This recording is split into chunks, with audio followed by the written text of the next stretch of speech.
ago, the National Association of Elementary School Principals published Leading Pre-K-3 Learning Communities, and it's a document that outlines the competencies needed for early childhood leaders. Since that time, NAESP has been working with AIR, or we have been working with NAESP, I should say, to help them develop a blended learning program that is based on these competencies. And just this summer, we launched a pilot of this program in the state of Alabama. So this morning, we started our conversation on ESSA, and one of the things we talked about in terms of new developments with ESSA was the ability to really leverage these funds to use them for leadership in early childhood.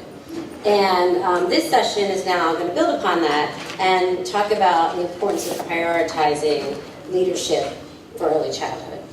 We'll follow the structure from this morning. I'll introduce each of our panelists, give them a question to respond to the audience with, and then when they're finished, we'll open it up for questions. And I know that you submitted relevant questions for this topic, so I do expect some people to raise their hands now that the food coma from lunch has gone. So I'm really so pleased to start the introductions with Secretary Ross. It was really just about a year ago that I started to do some research around states and what states were doing, what the leaders were doing. And when I started reading about Alabama, I was just like, wow, this woman's a rock star. Like, she looks really great on paper. I wonder if she's as good in person as what I'm reading about. Because I was just like blown away. And then I actually got to meet her this summer at ECS and a couple times since then. And I have to say, I'm sure you all know her, many of you in the audience already, but wow, she is even better in person than she is on paper. She has done some really amazing things in her role in Alabama. So I'm so excited to have her share with you her vision for early learning in Alabama and the importance of this Pre-K-3 continuum and the progress she's made in the last 5 years and her current priorities. So I'm going to turn it over to Secretary Ross. Well, first of all, we have an amazing group of people in Alabama that understand and have great knowledge about what early learning looks like and what we need to do to make sure that children are getting the very best experiences that they need. And so with that, we often say that we build airplanes as we fly them, because we're actually in the field working every day.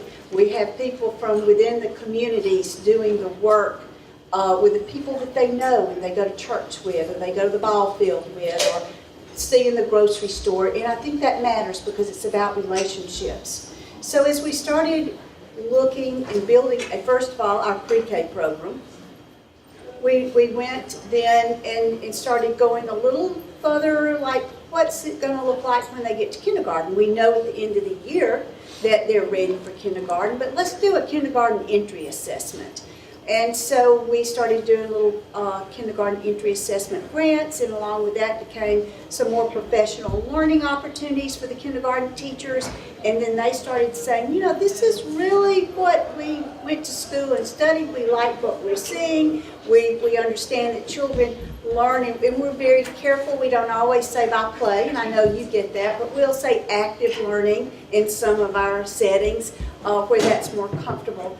And so as we started seeing this evolve over time, which it did, it started with pre-K, then successful kindergarten entry, then changing the instructional approaches within the kindergarten setting. Then we had a school system want to take it to the first grade, then to second grade. So it really did evolve, and because of the Department of Early Childhood in Alabama is its own department.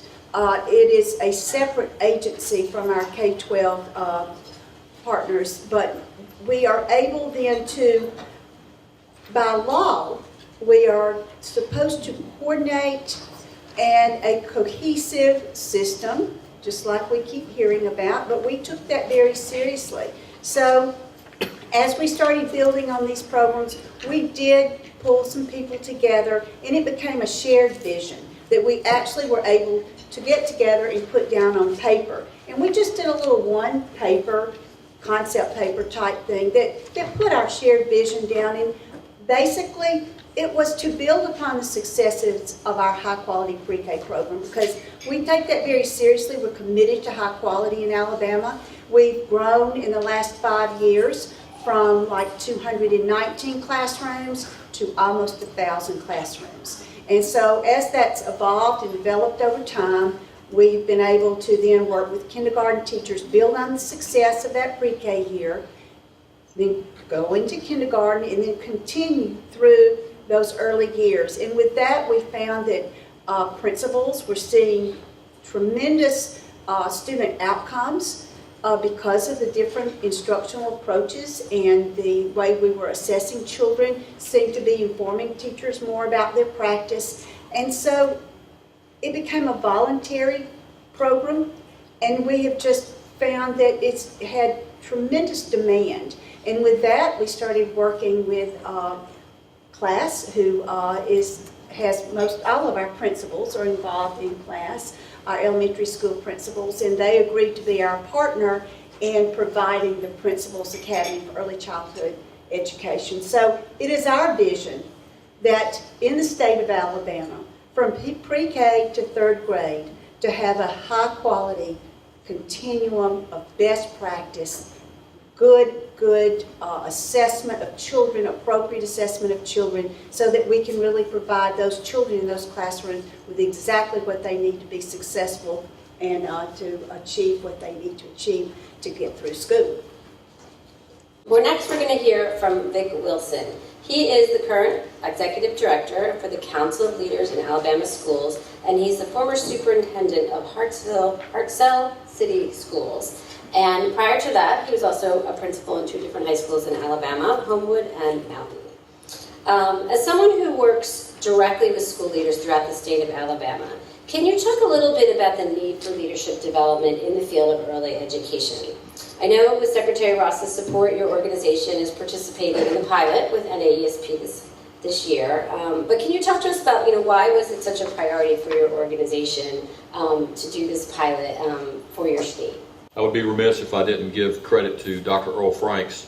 Prior to coming in, Dr. Franks had worked with you guys to create this pilot, and with Gail and his vision helped get this started. I'm very happy that we're doing it because of the idea of a continuum of P20 and that learning at high levels, at all levels.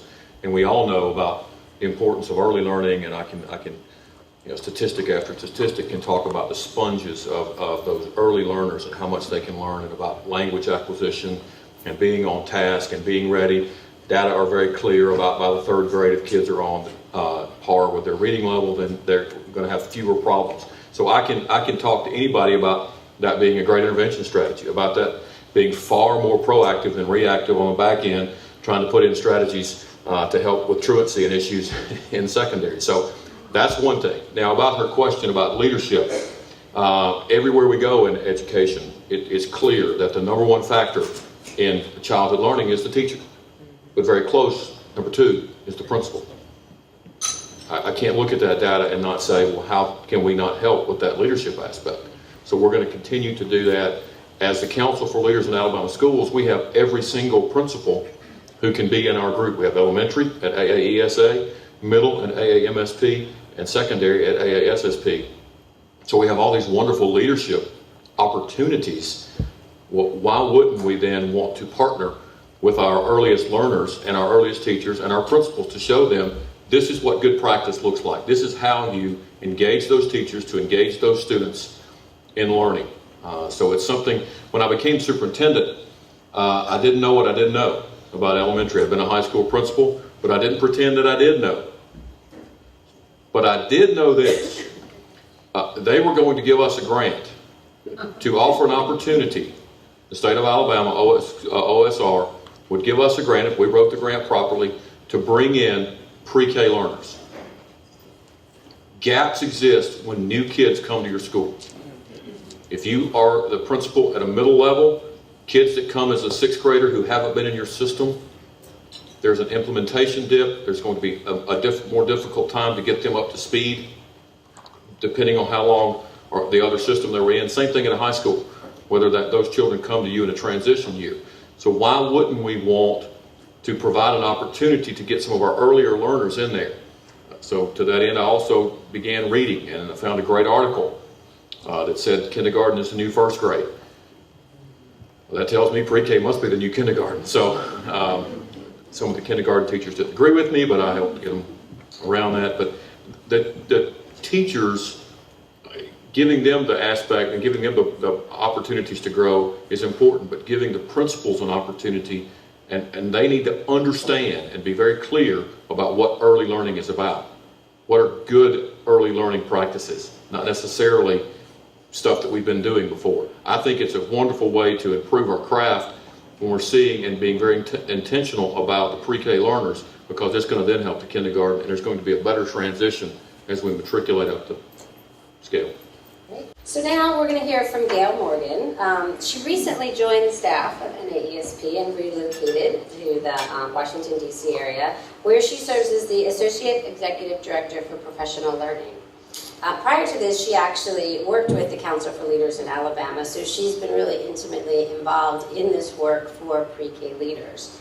And while I know that you're relatively new to NAESP, I also know that in the short time that you've been there, you've really seen the reaction to the resources that NAESB has been providing for early leaders. And I'd love for you to talk about both your own personal experience, but also from the organizational perspective of what you saw as the need in the field and the gaps that exist, and why a program like this to provide support for early education leaders is so important.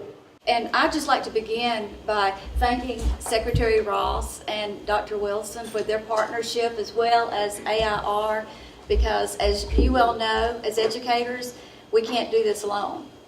And I'd like to bounce all the way back past our present publication that has gained so much notoriety and that the program is really built on, that we're implementing now, because it really has its foundation all the way back to 2005.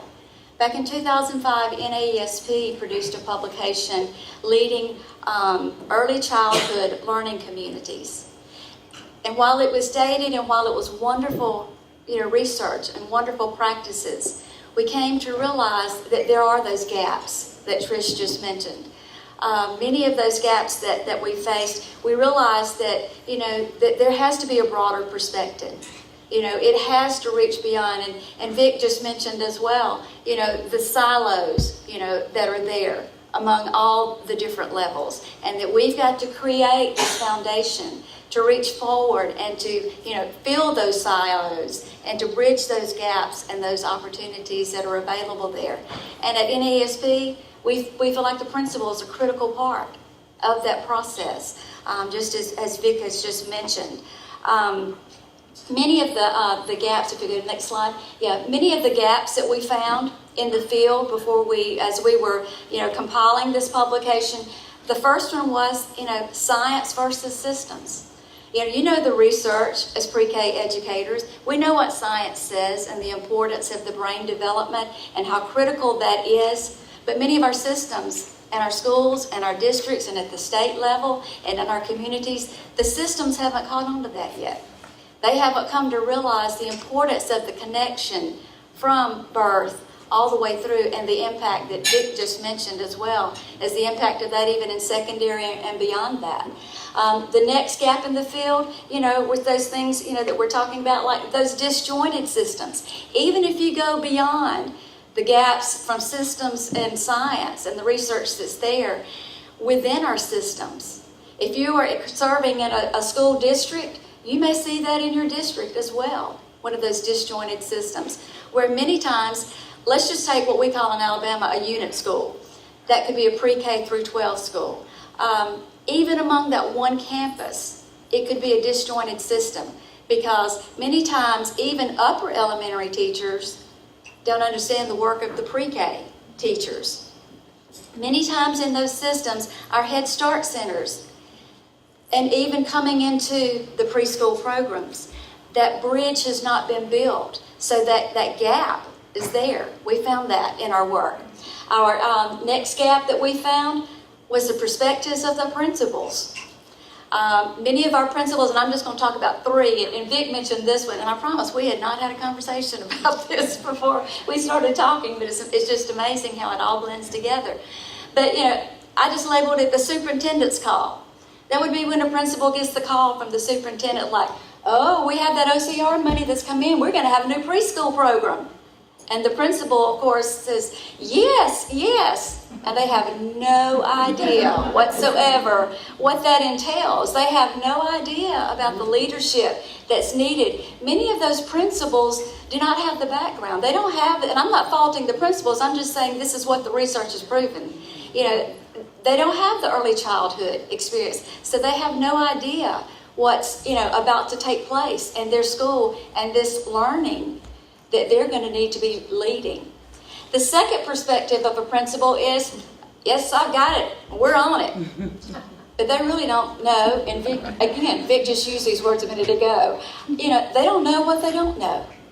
Yes, I'm in agreement. I want this preschool program.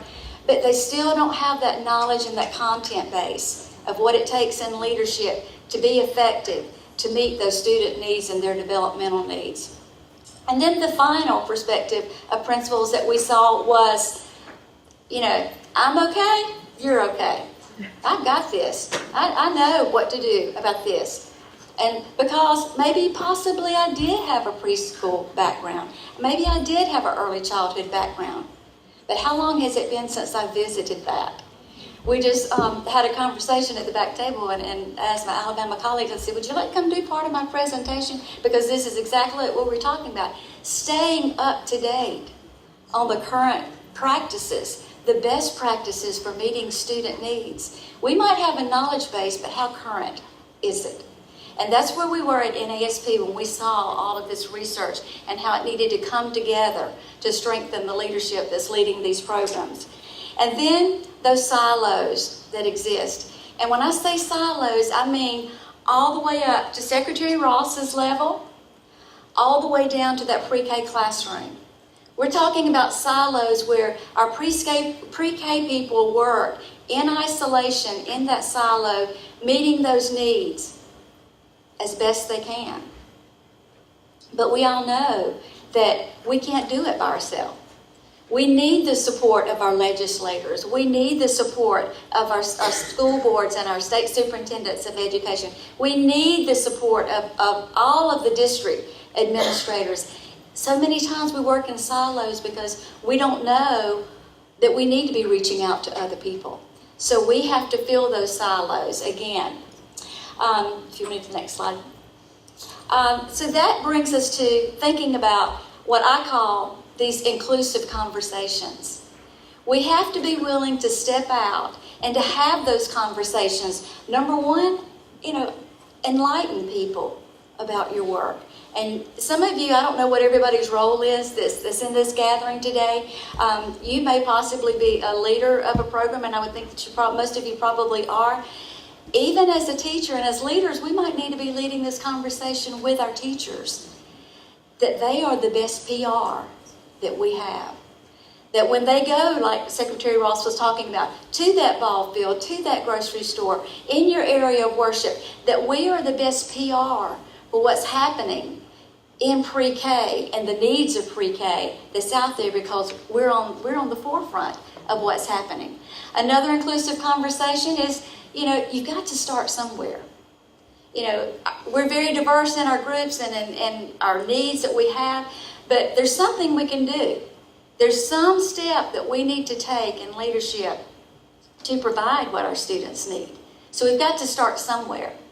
The next conversation is that colleague crossover. When I say that, what I'm talking about is having our Head Start people talk with our principals. One of the studies that's in this work that we did was a principal that was from Arizona. And because of this work, she reached out, because she had a preschool program, to Head Start. She would go to those Head Start meetings. She started forming those relationships with those parents and with those students before they ever made it to her school. so that there was that crossover. She started having those conversations with those third grade teachers in her school about the needs of pre-K and how important it is. And that conversation in colleagues can expand to middle and secondary, because the secondary people are going to reap the rewards of what is or is not done in pre-K. So it's so important to have that conversation so that everybody is on the same page. The next conversation is, don't stay isolated in your building.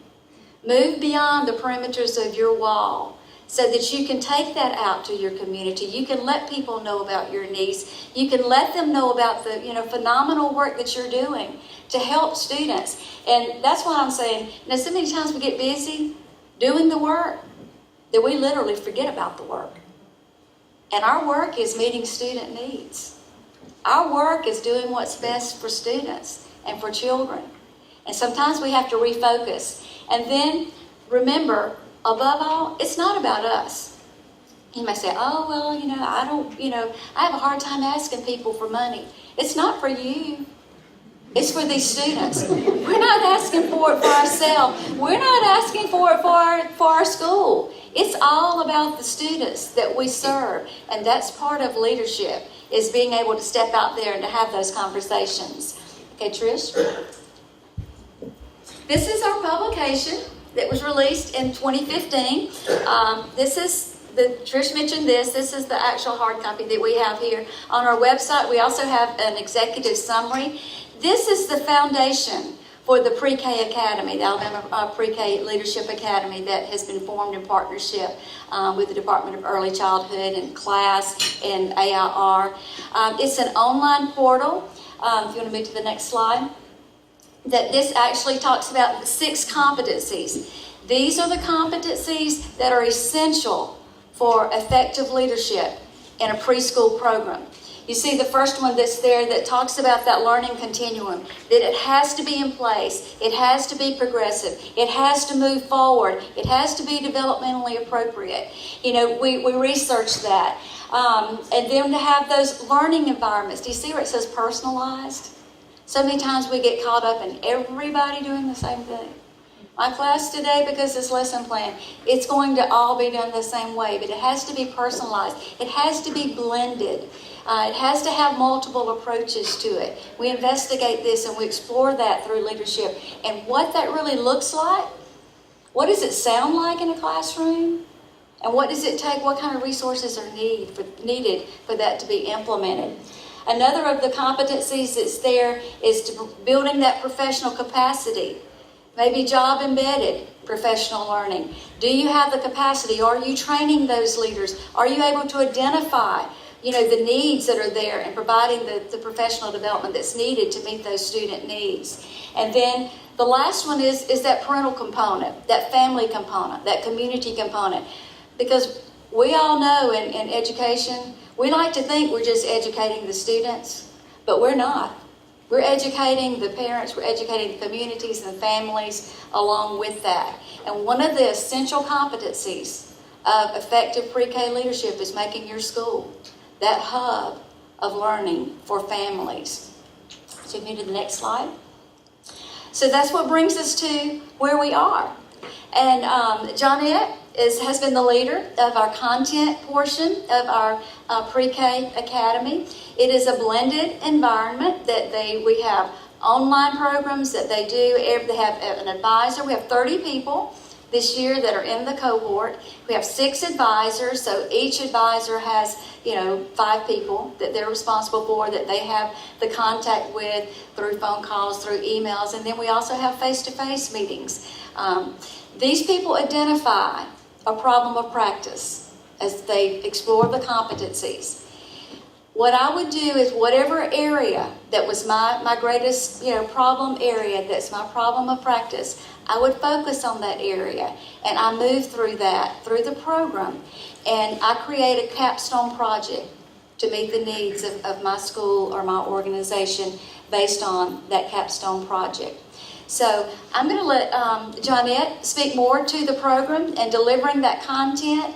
But just to kind of give you a snippet, we're going to show you our welcome slide that's on that online portal.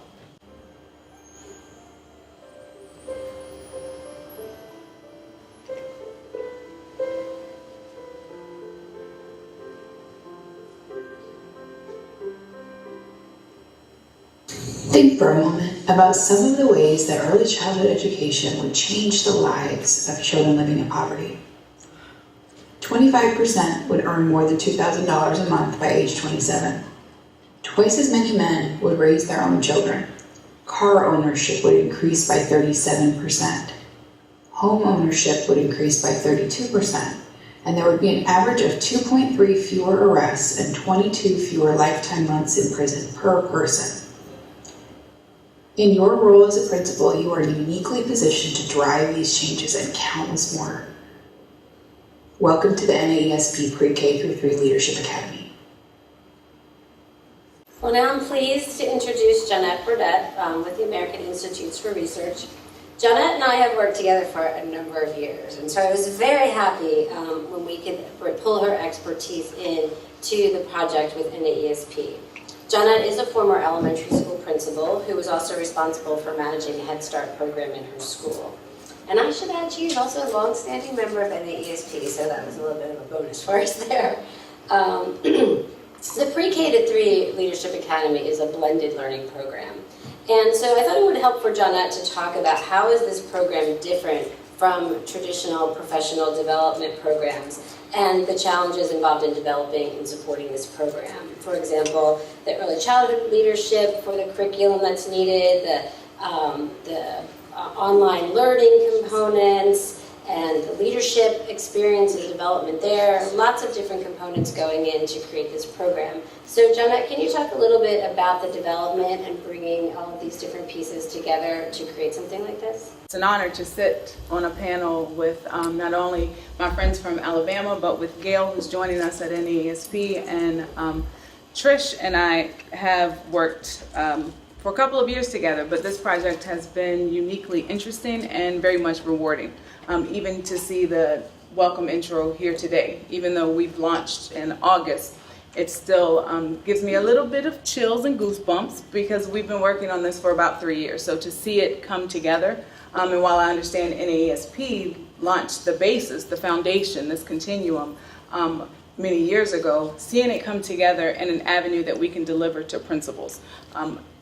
With my work at AIR, I constantly wear that hat of a principal and making sure that whatever we deliver is relevant and that it can be applied to what principals have to do each and every day or what leaders have to do each and every day, and that we're adding to that and not taking away or not adding to their plate another task. So to address the question that Trish had for me as far as how this differs from maybe a traditional approach to professional development or learning, this isn't a blended approach, the online versus the face-to-face. We kicked off our session in August with a face-to-face session in Alabama with all of our participants and all of the advisors, as well as support from class and from AIR. But the ongoing support from our advisors is delivered in a virtual manner through what you've seen here. We've partnered with YM Learning to develop this platform that goes literally into the homes of our leaders. So as a principal, you can access this from work in the evening, at the end of a very long day, after a PTA meeting. You can access this from home, on your sofa, wherever you have internet and a computer and you're accessible, you can access the program. It's also learner-paced. So we've provided a curriculum, we've provided a timeline, we've provided activities and interaction between the cohorts, which is what we call the groups of participants. We've grouped them based on the competencies. So we've provided that, that timeline and the directive on how to progress through the lessons, but it is learner-paced. So we have participants at this point, we're on lesson 4 with our Alabama cohort. They may be into lesson 5, looking at some of the different resources or reading ahead. We know as leaders and we know as individuals who work in schools, our schedules are never the same. So you can wake up in the morning and have the best intentions with a list of things to do. You may get to number 2. You may have a great day and get through your whole list and you're on to another list. I can't say I had too many of those days as a principal. However, the ability to plan and then to alter that plan was really important when we were deciding how to build this and how to deliver it to make it accessible to our principals. It's also standalone. If you look, we've split this program into a 101 and a 201 content. In 101, all of our learners go through a exposure to the 6 competencies, so they get an overview. But in 201, they have the opportunity to dive deeper in an area, as Gail was saying, that interests them, that they may at some point develop a problem of practice that they want to expand later.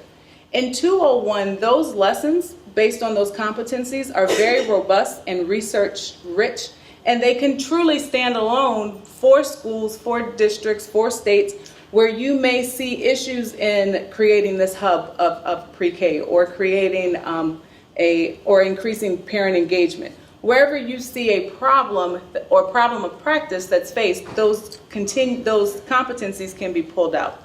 The capstone to me is by far the meat and potatoes of this program. When we were working with NAESP 3 years ago at the start of creating this experience, the question was asked around the table, what do principals gain or what do leaders gain? What's the benefit added from working through this type of program? For me, it's applying that knowledge. So applying everything that you've learned through each of these competencies to an area to a problem of practice within your own school, within your own district, within your state, within a classroom in your building. So how do I look at my everyday task, those things that I'm charged with, and what can I pull from the competencies to come up with a 2 to 3 month project that I can actually solve that problem, and I walk away with the experience of working through it, but hopefully a resolution and a positive story to share. As a former principal, this was extremely important to me to make sure that we provided that opportunity. The second piece I want to talk about is in developing this type of learning experience, there are truly 3 big buckets that we had to look at. The content and the research of early childhood, the technology or the vehicle, the venue in which we delivered it, and then those adult learners. AIR is very fortunate that we have many different groups of people. My background is in leadership at the school and the district level, but I have found within our company many experts in early childhood, some of which are in the room and have participated today. So bringing those 2 groups together, the leadership standpoint of how does a leader approach the early childhood? How do we prepare our leaders? And looking back at my own experience going from high school to middle school to serving as a elementary principal with a Head Start program, I remember how I felt on those first few days. I didn't know what I didn't know, and I didn't know how to ask what I didn't know. But what I did know was that I was a member of NAESP, and there were resources in which that I could pull from, so I started there through my journey. On this side of my career, as I'm working to support those principals, it was important to put it all together, to package it, and to have it in a place that leaders, principals, school leaders can pull easily from. And I truly believe that that's what we've created here with this blended approach and this very different professional development experience. The technology or the venue, how do you package this in a way that is accessible to principals, that's accessible to other leaders, and that is pleasing to see? Many of us have sat through professional development sessions where we're just waiting to the end. We truly want to fill out the evaluation and to keep moving. We did not want that to be this experience. We heard early on from NAESP what they wanted was the Cadillac approach. We want the Cadillac model, and we truly believe that that's what we've delivered and what you just had a very small taste of just now. So it's interactive. Each of the lessons have videos such as this. There are resources, there are PDFs. We believe that it's user-friendly for our principals to work through. The last part is that adult learner. Again, pulling on the resources from AIR, we had a team from our educator effectiveness department who worked with us with each of these lessons to ensure that they are appropriate and differentiated for our adult learners. We had conversations in regards to how long our activities should be, how long we can expect that a principal should be engaged during one setting. how long a video should be so that we can capture their attention and to continue and to keep that attention and keep their momentum. So all of those things came together in what you've seen in just the introduction video, and what I do truly believe is a different approach to what you've seen in your everyday professional development. We've learned that Alabama really, I think, could be in a unique situation to have a secretary who really is advocating for an investment in early childhood leadership. And different states are in different places, and so maybe some of you in this room would love to go back and advocate to your leadership. You know, we need to make an investment in leadership for the early childhood space. And so Secretary Parks, I just wanted to ask you, if people in this room are going back to their agency and wanting to make the case, what is it that are compelling arguments for their agency secretaries to hear? I think one of the most important things to back up and think about is this. Because we are most of us, all early childhood education professionals, those in certain leadership positions are not. So we found that we had to go back to the very basics. We had early childhood education leadership summits hosted by the governor. We had Dr. Patricia Kuhl come, and she talked about brain development and what was going on in a child's brain in those early years and how important those early experiences are. So it was amazing to me to see not only our education leaders, but leaders in our legislature, leaders in our communities, in our businesses, come to these types of summits or we call it a reception, we wine and dine a little bit, but then to see how truly amazed they were to get this information. We just assume because we know it, everybody knows it. So you have to back up and give just a little bit of information and understanding about why. Why does this matter? And you'll find that when we show them, I don't know if you've been to, at the University of Washington, Dr. Patricia Kuhl has some wonderful little modules. But she's got one particular slide, and she says you can use them, and I use it all the time, that shows the brain development of a child from birth to 5. And how that 92% of the brain, and it talks about how many synapses and connections per second. That one slide has probably done more for early childhood education in our state than any one thing I could probably offer you. Because when people see that and understand that, okay, we may not have the funds right now to take care of all the situations we find our children in from birth to 3, and we all wish that we did. But we've got this one important year, this 4-year-old year. We absolutely have an opportunity to make up the difference. And then when we show them our assessments, where that we've got this developmental assessment in different domains, and how that almost 50% of all children that we've assessed in Alabama are not where you would expect a typically developing 4-year-old to be developmentally. And then at the end of the year, where over 90% of them are, it's the data. It's showing people exactly what you're doing and why you're doing it, and that they create their own sense of urgency. Well, we must do something about this. What is it? And that opens up the conversations and communication. We take all the time it takes. We are divided into regions. We have regional directors. They spend time talking to superintendents, to principals. We have coaches that go into the classroom. Now, these are people that live in the community, but they go into the classrooms and work with those teachers side by side, and not in an evaluative way, but in a supportive way. We also have just this year found that it was very important for us, and other teachers are noticing it, and they're asking for this type of help and strategies and approaches so that they can offer children the best education that they can in their classroom. But we have something called an assist team. Our teachers are desperate for strategies to work with children with behavioral concerns, social and emotional issues. Because if we can get the teacher, first of all, work with her first and help her cope with what's going on in the classroom, then we can start helping children.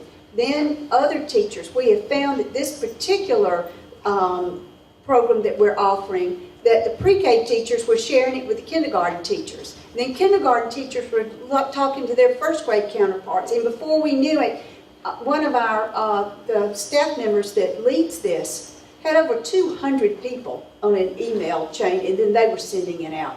So it's just a matter of communication, creating understanding, and providing the support and the resources that you can scrape up together to coordinate our activities. We work very closely, not only with the people, we're fragmented like a lot of states. We have the Department of Human Resources that has child care.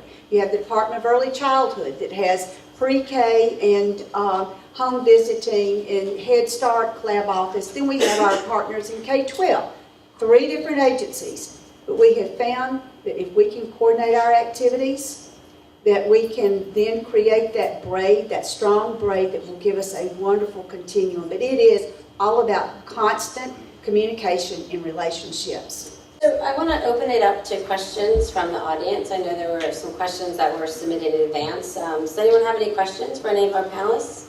So on the back end of the platform, we can track the login attempts of our principals, Dr. Hill, and we're working with YM Learning to evolve that because we want to know a little more than just how many times a principal logs in. We want to know how many times a participant logs in and for the length of time. We also want to look at trends as into the time of day, so as we continue to develop and evolve the program. But the initial tracking is available, and we can pull that data on how many login attempts or how many times a user actually goes in and participates in a lesson. Was that what you were asking? I probably don't need a microphone either. Early child teaching. Yes. My question is there a way to access, to take a look at what's in this platform, this pilot? Is that available to any of us to look at? Not at this point. Okay. Not at this point. The only login information that's available at this point are for the cohort participants and the advisors. Because we're still in a pilot, remember. And I don't know if any of you have been through pilots before. So we're perfecting the process through this. And what is your plan for scaling it up? We are looking into our next steps with the program. We do fully intend to expand the program, but as far as the details of that, we haven't released that yet. So be watching for it because it's coming.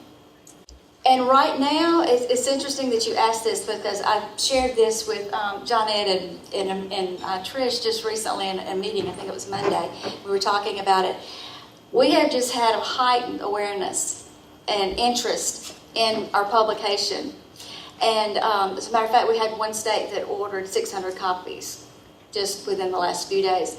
So we're finding that many areas and many states are taking it and utilizing it. Now, as far as NASP, we're all about learning, and we're all about perfecting the practice and making that available. However, we do feel that through the expertise of ARR and this process that we have in place, that it is the ideal platform, that we would hope that if people take and use this information, that it is used in the appropriate way, to expand the practice. But the information's out there. I mean, the executive summary is online. You could download it and view it right now. And the publication is an open source. I mean, you can order the publication and have it delivered.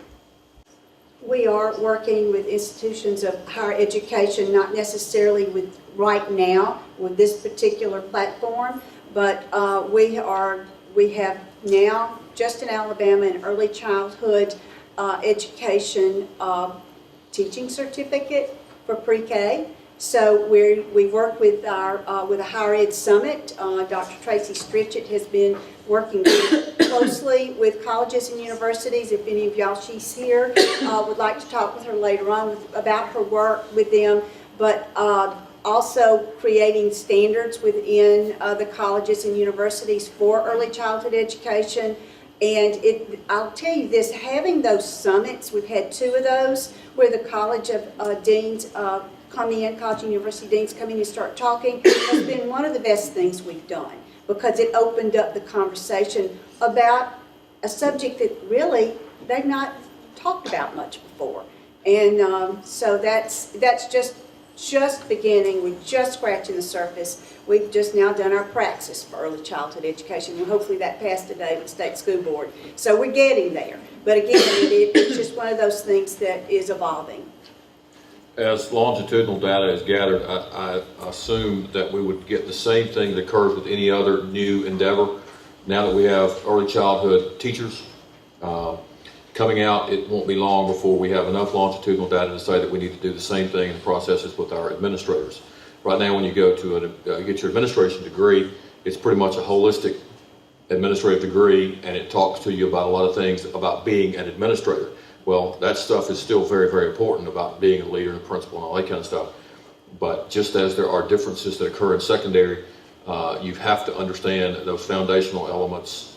And it's my hope that our colleges of education who are using educational leadership to grow their areas in administration will speak to this as well. So hopefully that will occur.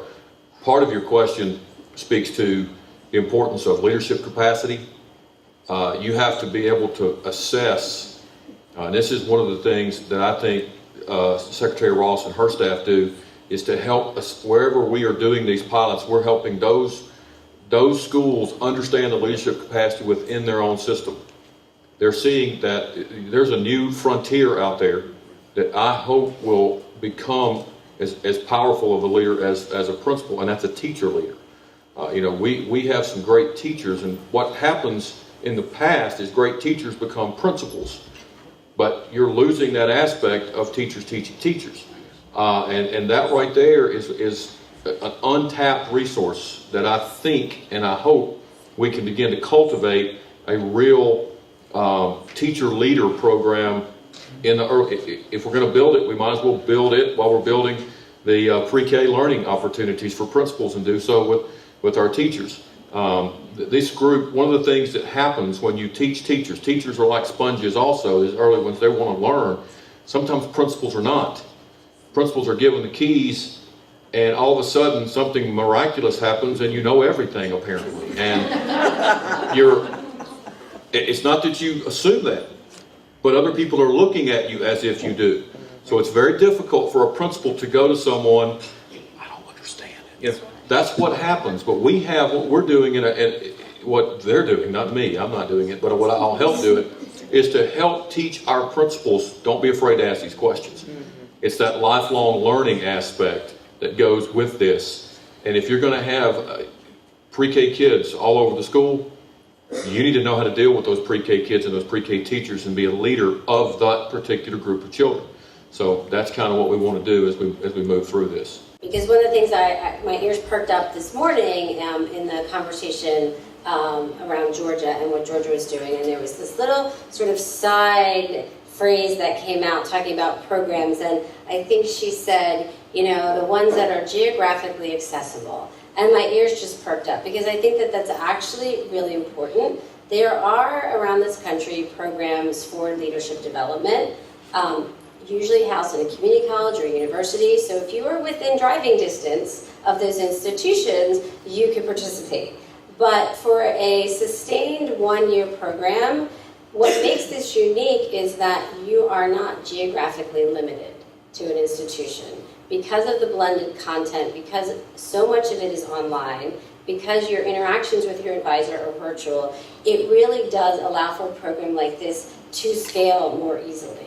The advisor piece is critical, so that's a necessary component. But once we get through this pilot phase and we really get this nailed down, I think it's something that is going to be easy to scale, because you do bring people together 3 times to create and foster that sort of community of practice, but then they can participate anywhere. So hopefully it's scalable because it's accessible. Do we have any other questions from the audience? So I'm just going to ask one final question of Vic, because there was a lot of conversations, a lot of the discussion was really around conversations and coordination. And in your last remarks, you did touch upon the fact that there are some principals who maybe sort of don't know these pre-K practices well, and are afraid to ask. And so how is it that you can, what are some strategies for talking to principals to really get this conversation about a pre-K to 3 continuum going where, you know, they're more open to it, they're interested in improving in their environments? Professional learning is the key. You go to an elementary school, that elementary school may have 2 pre-K teachers, it may have 20 pre-K teachers, depending on the size. It still has one principal. The pre-K teachers can converse with each other. Principals can't because there is no one to converse with. So that speaks back to the blended learning opportunities as well, because those principals can talk with other principals who are facing the same or similar situations. That is very important to any kind of professional learning.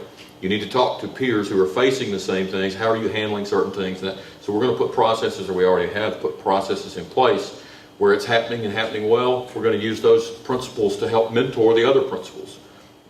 We have a fairly long waiting list of people trying to get in too. That's a great, it's a field of dreams type thing. If you build it, they will come, and that's what's happening.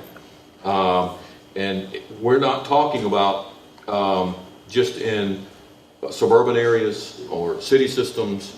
Someone mentioned this morning, I think it was mentioned that someone had 100 counties in North Carolina and 115 systems. Is that correct? Yes. John Pruitt. Proving that I did listen. I can't listen. I'm ADHD, but I do listen. We have 67 counties, but we have 138 systems. We have quite a few city systems in the state. And the disparities in funding can lead to gaps as well. Well, this program is flattening that structure. Okay, we're talking about Cleburne County. Cleburne County is on the eastern side of the state. It's adjacent to Carrollton, Georgia, and Rome. That's where they go to town when they want to go to town. So that's quite a bit of ways from there. They're doing quite well. Great things are happening up in Jackson County, down in Coffee County. A lot of our rural counties are doing this and doing quite well with it. So we want to expand this and get that into a lot of other areas as well. And I think that the key there is that collaboration, providing those professional learning opportunities. And since class has all the principals, we're glad to do that. We want to do that. We want to provide those learning opportunities for those principals to be able to go back to their place and do those things. Secretary Ross has some fabulous trainers who are working and going into these systems. When you have someone who has been a principal, who's also been an early learning or early childhood teacher as well, who better to go in there to say to the principals, been there, done that. I can help you with that. Okay? It didn't work for me. As a leader, it's not my job to know everything about pre-K early learning. It's my job to know where to find the answers for all the pre-K or early learning and go out there and put those things in place and help those people figure out what we have to do moving forward. And a pilot like this right here gives us some great data, really, really good data to show. And that's, again, someone asked about sharing. We would love to share with you, but I'm having to explain to some of our, sometimes, you may not know this, but sometimes elementary teachers can be a little perfectionist, okay? Just saying, my wife's an elementary teacher, okay, I get it. And a pilot, they wanted it perfect. It didn't work. So we're learning through some things. We're having growing pains with it as well. But we're not giving up. We had a principal who, Gail and I worked very closely with this principal. He is in Coleman County. He decided, it's too much time, energy, and effort. I'm going to pull out. I love it. Thank you, but we can't do it. I called him and talked to him about that decision. I said, who in your county is the pre-K expert? He said, well, we don't have one. I said, so you're giving up an opportunity to be the go-to person in your county for pre-K. Well, I never thought about it like that. Okay, think about it. I said, if you're superintendent, I said, do you want to grow as a leader? He said, sure, I'd love to be at the secondary, at a higher level. I said, what are you doing to help yourself get there? You're going to always do what you've always done? Or are you going to change that? He said, let me think about it. He called back. He let Gail know I'll stay in the program. And I had to walk him through. It's not going to be easy. It's not turnkey. It's not something that's clean. Okay? If you are somebody who wants to do everything exactly the way it's always been done, don't get around 4-year-olds. It's just not going to work. I'm just telling you, okay?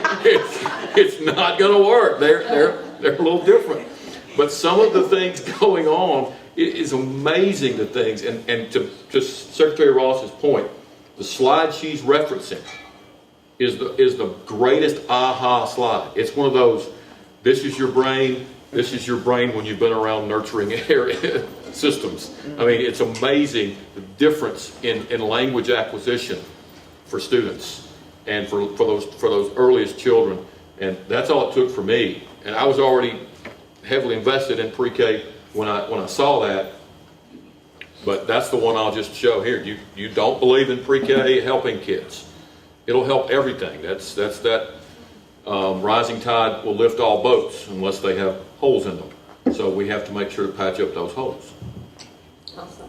I would like to add that what we have put together, and the way we do this is we've created a demand, because when there's not, you can't fully fund something and you create a demand for it. So we did this through a grant process. People had to apply for it. So they were awarded this opportunity. And with this opportunity, they also got some other things like $15,000 a classroom, some extra professional learning for their teachers, the assessment.